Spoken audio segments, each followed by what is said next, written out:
Polda Bali meringkus ratusan pelaku penyalahgunaan narkoba dengan barang bukti sabu mencapai 2,4 miliar rupiah.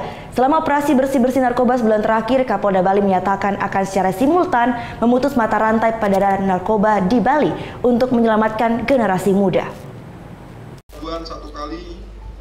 Operasi bersinar yang digelar Polda Bali dan 9 Polres mulai tanggal 21 Maret hingga 19 April lalu membuahkan hasil cukup signifikan dengan 127 tersangka penyalahgunaan narkoba. 86 tersangka merupakan pengguna, 35 pengedar, dan 6 sisanya adalah bandar narkoba. Sebagian besar tersangka diringkus di rumah kos dan jalan raya saat melakukan transaksi. Sementara modus tersangka untuk mengelabui petugas kebanyakan menyimpan narkoba di dalam bungkus rokok. Dalam operasi bersinar ini, barang bukti yang berhasil diamankan sabu seberat 1,2 kg dengan taksiran harga mencapai 2,4 miliar rupiah. Petugas juga menyita narkoba jenis lain yakni ekstasi sebanyak 443 butir dan ganja seberat 49 gram.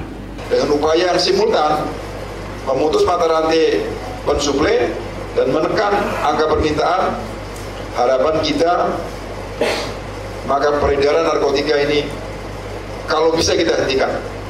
Karena ini akan sangat berbahaya bagi kehidupan bangsa dan negara ke depan, terutama generasi mudanya.